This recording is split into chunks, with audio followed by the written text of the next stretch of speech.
Oke, hai. Berjumpa lagi kita di dalam channel ini. Oke, pada hari ini apa yang admin ingin kongsikan kepada Anda semua berkaitan dengan isu-isu yang panas, yang terhangat di dunia. Oke, baiklah.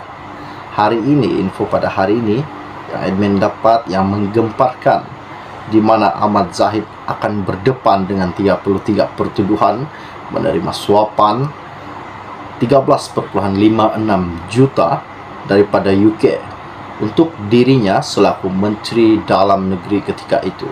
Oke, baiklah, sebelum admin teruskan isu yang terhangat yang tergempar pada hari ini berkaitan dengan TPM Kerajaan Perpaduan Anwar Ibrahim, admin minta tolong admin bantu tekan butang subscribe dan jangan lupa juga tekan pada butang lonceng supaya Anda sentiasa mengikuti perkembangan terkini yang akan admin kongsikan di dalam channel ini buat Anda semua. Terima kasih. Isu yang terhangat, yang terpanas pada hari ini yang admin dapat baru-baru ini, di mana Ahmad Zahid dibebaskan mahkamah pendakwaan file petition rayuan. Pihak pendakwaan hari ini memfailkan petition rayuan terhadap keputusan Mahkamah Tinggi yang membebaskan Datuk Seri Dr. Ahmad Zahid Hamidi berhubung kes sistem visa luar negara VLN dan pusat sehenti pada 23 September lalu. Presiden UMNO itu dibebaskan daripada 40 pertuduhan menerima rasuah daripada sebuah syarikat untuk menyambung kontrak berkaitan sistem VLN dan pusat sehenti di China. Laporan FMT memetik sumber berkata, petisyen itu menyenaraikan 15 alasan mengapa Mahkamah Rayuan perlu membatalkan pembebasan Ahmad Zahid itu dan mengarahkannya untuk membela diri atas pertuduhan berkenaan. Ahmad Zahid dilantik sebagai Timbalan Perdana Menteri untuk kali yang kedua selepas Perdana Menteri Datuk Seri Anwar Ibrahim dipilih menerajui kerajaan perpaduan susulan pilihan raya umum ke-15 PRU 15 lalu. Ahli Parlimen Bangan Datuk itu juga dilantik sebagai Menteri Kemajuan Desa dan Wilayah. Sumber berkata, rayuan itu difailkan di Mahkamah Rayuan selepas pihak pendakwaan menerima rekod rayuan daripada pendaftar Mahkamah Tinggi Shah Alam minggu lalu. Sebelum ini, Mahkamah Rayuan menetapkan tarikh pengurusan kes pada 10 Januari depan sementara menunggu rekod berkenaan disiapkan. Pada 23 September lalu, Mahkamah Tinggi melepas dan membebaskan Ahmad Zahid Hamidi daripada 40 pertuduhan menerima suapan daripada syarikat Ultra Kirana Sendirian Berhad UKSB berhubung kontrak pengendali perkhidmatan One Stop Central OSC di China dan sistem VLN. Hakim Mahkamah Tinggi Datuk Muhammad Yazid Mustafa dilapor memerintahkan Ahmad Zahid Hamidi dibebaskan daripada semua pertuduhan utama dan pertuduhan pilihan mengikut Seksyen 16 dalam kurungan E dalam kurungan B Akta Suruhanjaya Pencegahan Rasuah Malaysia SPRM 2009 Seksyen 165 Kanun Keseksaan. Muhammad Yazid dipetik berkata, selepas mempertimbangkan kesemua bukti dan keterangan secara keseluruhan, Mahkamah mendapati pihak pendakwaan gagal membuktikan kes prima facie terhadap Ahmad Zahid Hamidi. Ahmad Zahid berdepan 33 pertuduhan menerima suapan 13,56 juta daripada UKSB untuk dirinya selaku Menteri Dalam Negeri ketika itu bagi melanjutkan kontrak syarikat berkenaan sebagai pengadili OSC di China dan VLN.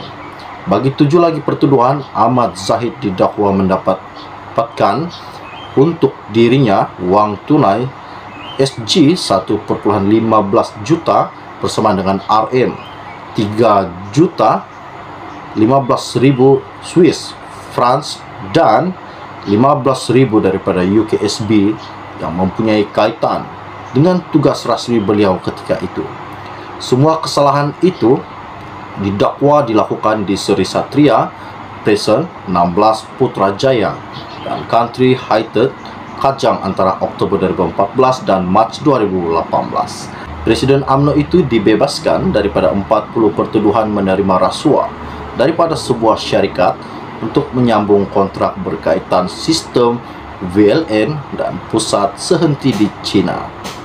Laporan FMT memetik sumber berkata, petisyen itu menyenaraikan 15 alasan mengapa Mahkamah Rayuan perlu membatalkan pembebasan Ahmad Zahid itu dan mengarahkannya untuk membela diri atas pertuduhan berkenaan.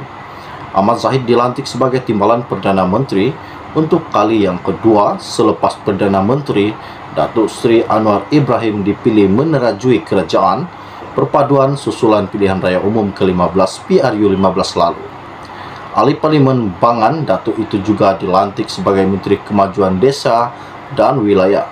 Sumber berkata, rayuan itu difailkan di Mahkamah Rayuan selepas pihak pendakwaan menerima rekod rayuan daripada pendaftar Mahkamah Tinggi Shah Alam minggu lalu.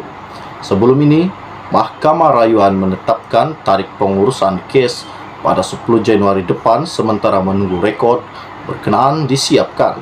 Pada 23 September lalu, Mahkamah Tinggi melepas dan membebaskan Ahmad Zahid Hamidi daripada 40 pertuduhan menerima suapan daripada syarikat Ultra Kirana Sendirian Berhad UKSB berhubung kontrak pengendali perkhidmatan One Stop Central OSC di China dan sistem VLN. Hakim Mahkamah Tinggi Datuk Muhammad Yazid Mustafa dilapor memerintahkan Ahmad Zahid Hamidi dibebaskan daripada semua pertuduhan utama dan pertuduhan pilihan mengikut Seksyen 16 dalam kurungan E dalam kurungan B Akta Suruhanjaya Pencegahan Rasuah Malaysia SPRM 2009 Seksyen 165 Kanun Keseksaan.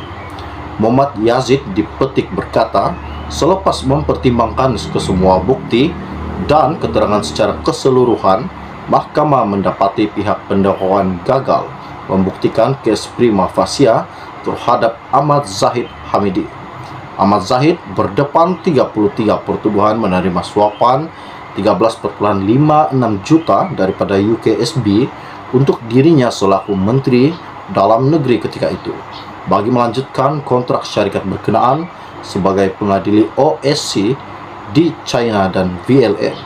Bagi 7 lagi pertuduhan, Ahmad Zahid didakwa mendapatkan untuk dirinya wang tunai SG 1.15 juta bersamaan dengan RM 3 juta 15.000 Swiss francs dan 15.000 daripada UKSB yang mempunyai kaitan dengan tugas rasmi beliau ketika itu. Semua kesalahan itu didakwa dilakukan di Seri Satria Prison 16 Putrajaya dan Country Highted Kajang antara Oktober 2014 dan Mac 2018. Hari ini info yang menggemparkan, menggembirakan buat seluruh rakyat Malaysia, di mana timbalan Perdana Menteri kita yaitu Ahmad Zahid Hamidi bakal dibebaskan daripada tuduhan kes yang selama ini yang kita dengar TPM mengalami kes sebanyak 47 pertuduhan. Tapi hari ini kita didengarkan kabar yang sangat menggembirakan bahwa Zahid bakal dibebaskan dan kesemua tuduhan-tuduhannya akan dihapuskan secara serta-merta. Jadi kita bersyukur kerana TPM kita masih kekal sampai sekarang dan semua kes-kes mereka akan dihapuskan. Jadi dari situ saja dan setakat itu saja info ringkas dari Admin pada hari ini untuk Anda semua. Jadi bagi yang belum subscribe maupun yang baru saja melihat channel ini, jangan lupa bantu admin, tolong tekan butang subscribe dan juga pada butang lonceng supaya Anda sentiasa mengikuti perkembangan-perkembangan terkini yang akan admin kongsikan di dalam channel ini buat Anda semua. Bagi yang telah lama mengikuti channel ini, admin ingin mengucapkan ribuan terima kasih banyak kerana Anda telah memberi admin satu sokongan yang amat besar dan bermakna bagi diri admin untuk melakukan satu konten buat Anda di dalam channel ini. Oke, setakat itu sajalah dari admin pada hari ini. Jangan lupa follow admin dan subscribe, itu harus penting. Oke, dari itu saja, setakat itu saja dari admin pada hari ini. Salam jumpa dan salam kenal semua. Bye bye.